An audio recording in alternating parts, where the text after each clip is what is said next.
৭১ জামাতের রাজনৈতিক ভুল ছিল, রাজনৈতিক সিদ্ধান্তের ভুল ছিল। এখন সেই সিদ্ধান্ত কারা নিয়েছিল? ওই সময়কার জামাতের নেতারা। এখন এই কারণে তো এখন বর্তমানে যারা নেতৃত্ব দিচ্ছে, ছাত্র শিবির বলেন, জামাত বলেন, তাদেরকে আপনি স্বাধীনতা বিরোধী বলতে পারেন না। দলটির বিরুদ্ধে অভিযোগ, কিন্তু এখনকার নেতৃত্ব যারা, তাদের বিরুদ্ধে অভিযোগ না। জুলাই বিপ্লব হলো কেটে প্রায় 6 মাসের কাছাকাছি আমরা চলে যাচ্ছি।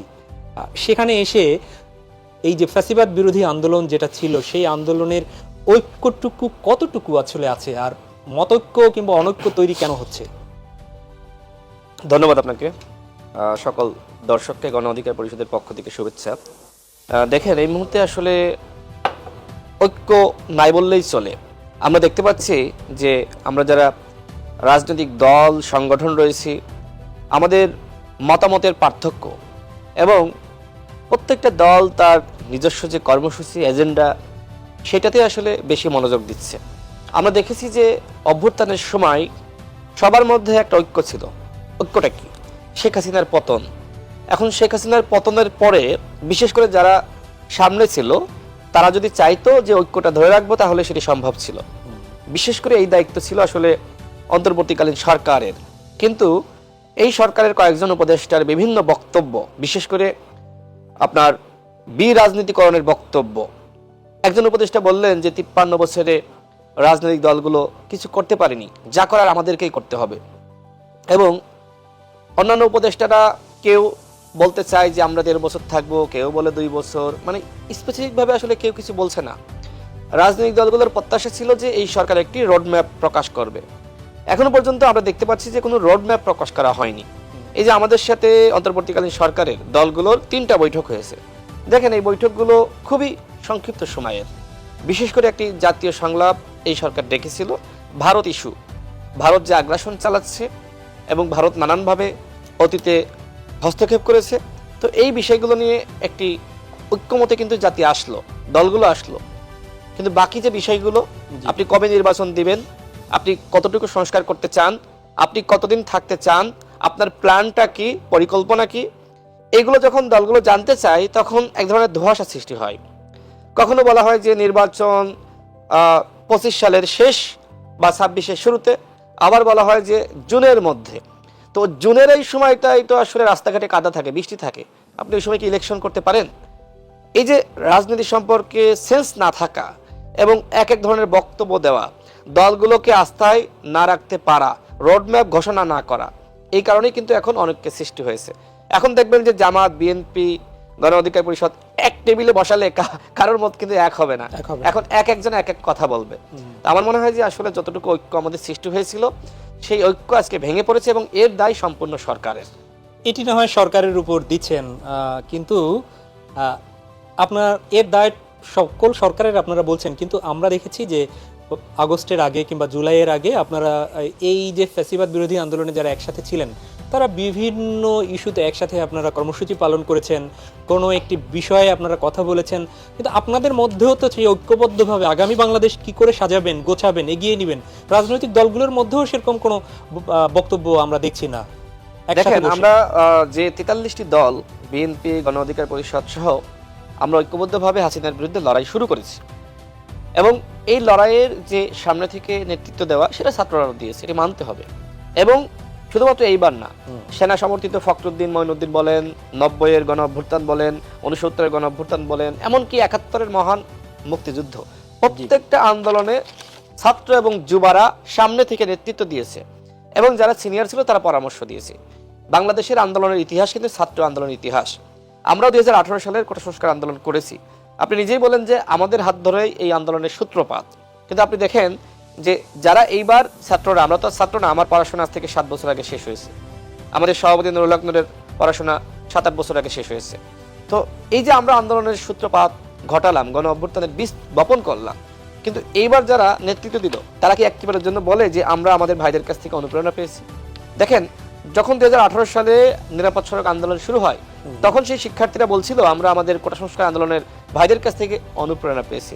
হাসিনা ভাইদের সাথে প্রতারণা করেছে, হাসিনা বলেছিল যে কোটায় থাকবে না, পরে হাসিনা গেজেট প্রকাশ করছে না, ভাইদেরকে আরো গ্রেপ্তার করলো। দেখেন, এই জায়গা থেকে শিক্ষা নিয়ে তারা নিরাপদ সড়ক আন্দোলনে ব্যাপকভাবে তারা রাস্তায় সক্রিয় থাকলো, যতক্ষণ না তাদের দাবি মানলো, তারা রাজপথ ছাড়লো না। তো এই যে কোটা সংস্কার আন্দোলন, নিরাপদ সড়ক আন্দোলন পরবর্তী ছাত্র আন্দোলনের বীজ বপন করেছে, এই কথা কি বর্তমানের ছাত্র নেতারা স্বীকার করে? এই যে আপনি অন্যের অবদানকে অস্বীকার করা, অন্যকে ইতিহাস থেকে মুছে ফেলা, এই কাজগুলো করার কারণেই কিন্তু আজকে দেখেন একজন আরেকজনের সাথে কিন্তু মানে মতানৈক্য তৈরি হচ্ছে বা একমতে আসতে পারছে না। ঠিক একইভাবে এটি আমি ছাত্র আন্দোলনের কথা বললাম, জাতীয় রাজনীতিতেও একই অবস্থা তৈরি হয়েছে। আজকে দেখেন যে বিএনপি, জামাত ইসলাম, ইসলামী আন্দোলন, গণ অধিকার পরিষদ, আমরা ঠিক আছে, আমরা যুগপথে সবাই হয়তো একসাথে ইসলামী আন্দোলন বা জামাত ইসলাম আমাদের সাথে ছিল না, কিন্তু তারপরে আমরা একসাথে হাসিনার বিরুদ্ধে লড়াই করেছি। আপনাকে একটি ইতিহাস বলি, সেটি হলো অভ্যুত্থানের সময় যখন আমরা একটু একটু স্পষ্ট হতে চাই। আপনি বলেছেন যে জামাত ইসলামী আপনাদের সাথে একসাথে ছিল না, যুগপথে ছিল না, যুগপথে কিন্তু ছিল। আন্দোলনে আবার একসাথে মাঠে ছিলাম সবাই। আচ্ছা, তাদের জায়গা থেকে তারা আন্দোলন আলাদাভাবে করেছে, বিষয়টা কি এরকম? না, আলাদা না, একসাথেই ছিলাম। একসাথে মনে করেন বিএনপি, জামাত ইসলামের কর্মীরা, সাধারণ মানুষ, ছাত্ররা সবাই তো একসাথে নেমেছে। জি জি, অভ্যুত্থানের সময় তো আর আলাদা হওয়ার সুযোগ নাই। সুযোগ নেই। এখন কে জামাত কে বিএনপি এটা তো দেখার সময় ছিল না। হাসিনার বিরুদ্ধে আমরা সবাই এক একটা। তো আমি একটি ইতিহাস বলতে চেয়েছিলাম, সেটি হলো 5 আগস্টের আগে যখন আপনার 3-4 দিন আগেই সম্ভবত জামাত ইসলামকে নিষিদ্ধ করা হলো, তখন বিএনপি স্থায়ী কমিটির সদস্য সালাউদ্দিন আহমেদ তিনি আমাকে বলেন, রাশেদ তুমি যেহেতু বাংলাদেশে আছো, দলগুলোর সাথে একটু কথা বলো, তোমাদের সাথে যাদের যোগাযোগ আছে তাদেরকে বলো যে জামাত ইসলামের যে নিবন্ধন না তাদেরকে নিষিদ্ধ করলো, এই বিষয়ে বিবৃতি দেওয়ার জন্য। তা আমরা সালাউদ্দিন ভাইয়ের সাথে কথা বলে আমরা বিবৃতি দিয়ে দিলাম। আমাদের সভাপতি নুরুল হক নূর তখন জেলে। দেখেন বিএনপির নেতা তিনি, জামাতের সাথে তার কোনো সম্পর্ক নাই, তারপরও তিনি বললেন যে সব দলগুলোকে বলো জামাতের পক্ষে বিবৃতি দেওয়ার জন্য। এই যে একমতে সেই সময় আমরা সবাই ছিলাম যে জামাত, যাদের বিরুদ্ধে কিন্তু স্বাধীনতা বিরোধিতার অভিযোগ রয়েছে, তারপরেও কিন্তু মানুষ ওই সময় ওইটা ভাবে নাই, দলগুলো ওইটা ভাবে নাই, এমনকি বিএনপিও ভাবে নাই।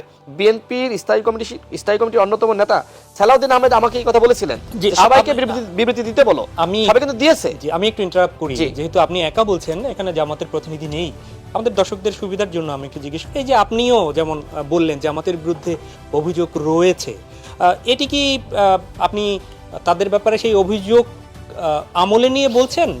কারণ এই অভিযোগটা মনে করিয়ে দিচ্ছেন, তার মানে তাদেরকে তো একটু খোঁচা দিচ্ছেন যে তারা আসলে এটা আছে না। দেখেন মানে এটা যদি তাদের থেকে থাকে, তারা করে থাকে, যদি করে থাকে তাহলে একটা বিষয়। আরেকটা হচ্ছে যে না, তাদেরকে দমিয়ে রাখার জন্য এটা বলছেন, দুটো তো আলাদা বিষয়। দেখেন 71-এ জামাতের রাজনৈতিক ভুল ছিল, রাজনৈতিক সিদ্ধান্তের ভুল ছিল। এখন সেই সিদ্ধান্ত কারা নিয়েছিল?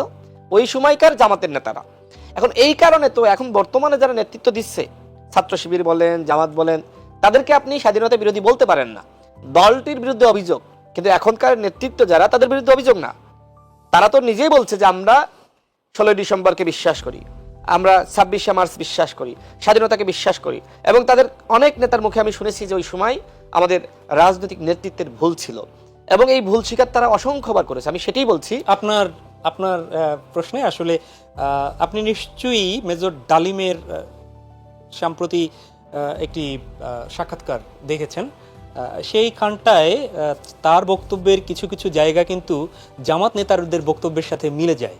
তারা কেন, কোন প্রেক্ষাপটে তারা তখন রাজনৈতিকভাবে এই সিদ্ধান্তের পক্ষে ছিল না, সেটিকে কিভাবে বলবেন আপনি? দেখেন মেজর ডালিমের যে 2 ঘন্টার বেশি অধিক সময় এত বড় বক্তব্য, আসলে মানুষ আমার খুব বেশি শোনার মতন আসলে মনোযোগ দিতে পারেন। আমি কিছুটা দেখার চেষ্টা করছিলাম।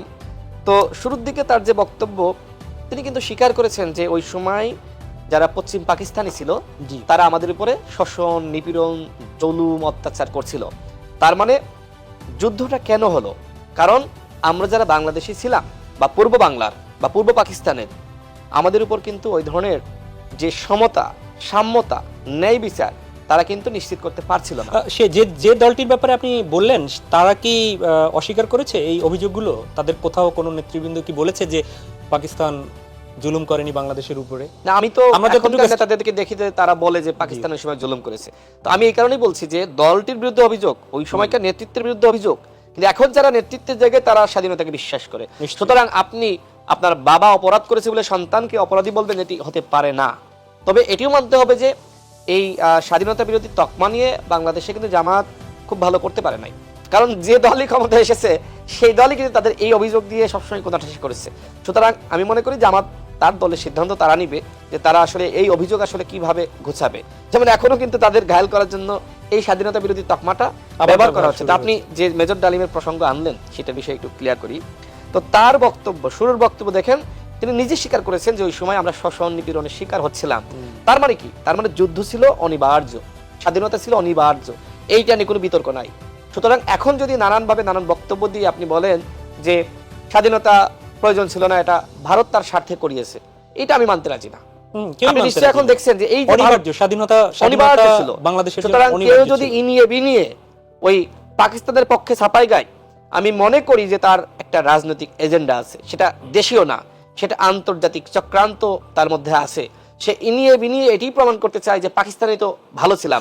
যদি বিষয়টা এরকম হয়, শেষ করি, এরকম কি কেউ বলেছে হয়তো ভারতের আধিপত্যবাদের বিরুদ্ধে বলছে কিন্তু পাকিস্তান ভালো ছিল, এই বক্তব্য মনে হয় না বাংলাদেশের কোনো মানুষ না, কিংবা কোনো এখন রাজনৈতিক দল এখন বলে। এখন কিছু কিছু মানুষ প্রমাণ করার চেষ্টা করছে যে আসলে আমরা পাকিস্তান আমলেই ভালো ছিলাম, ভারত তার স্বার্থে আমাদের দুই পাকিস্তান আলাদা করেছে যাতে করে আমাদেরকে শোষণ করতে পারে, এই ধরনের বয়ান সৃষ্টি করার চক্রান্ত করছে।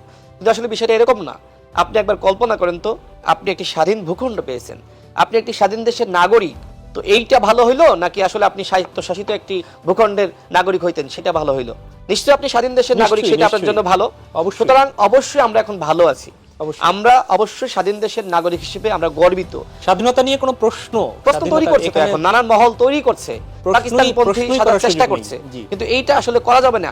এইটার মাধ্যমে স্বাধীনতার যে মহত্ব সেটাকে দুর্বল করার একটি চক্রান্ত চলছে। আমি এই দেশের তরুণ প্রজন্মকে বলবো, সাধারণ মানুষকে বলবো, ৭১কে নিয়ে বিতর্ক সৃষ্টি করার পায়তারা আপনারা রুখে দেন।